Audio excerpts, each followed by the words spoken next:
Hi, I'm Elizabeth Mitchleck, and I'm here with Dave Young. We're discussing the 7 steps for building wealth, and we're talking about step 6, follow a sound long-term strategy. Now, accumulating wealth is not a random event or pure luck. And Dave, why is it so important to have a sound long-term strategy? Well, I see this all the time. We do a lot of portfolio reviews for people, and when you look at the portfolios that people put together, often there really is no strategy. There's just, they read about this stock in this magazine, they read about this mutual fund in this other magazine. They heard somebody talking on CNBC that said this was a good thing to invest in.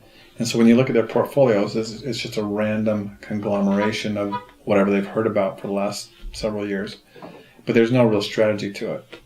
And you really need to follow a strategy in order to stay with the markets and avoid getting beat up.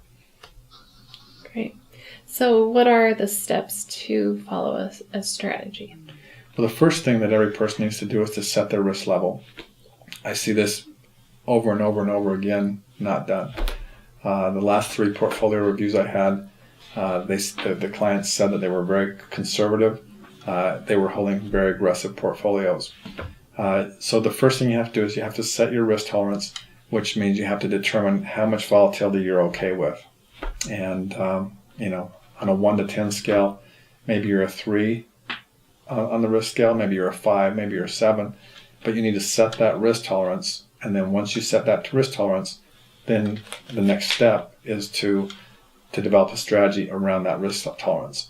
Because the way that you invest, if you want to be a conservative investor, is far different than the way that you invest if you want to be an aggressive investor. So you've got to set the risk tolerance first, and then you build a strategy around it. Great. So why is it so important to take emotion out of investing? Well, emotion, here's a quote that actually kind of describes it.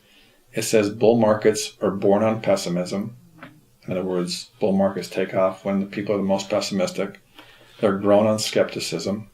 They mature on optimism, and they die on euphoria. So if you're an emotional investor and everything is getting euphoric, you're piling in at the last minute, and you're likely to get obliterated. And so usually people who invest emotionally are doing exactly the wrong thing at the wrong time. One of our models, for example, it's a sentiment model, but when it gets to a rating that 70% of investors are bullish, about 80% of the time the market tanks after that. Likewise, when it gets to a point where only 30% of investors are bullish, then it goes up 80% of the time. So in other words, it's acting exactly the opposite of the way people's emotions are working. So if you want to be a successful investor, you have to take emotion out of the equation. Otherwise, you'll do the wrong thing at the wrong time. Very interesting. Thanks, Dave. Thanks. If you'd like to download your copy of 7 Steps for Building Wealth, you can visit our website. Thanks for watching Paragon TV.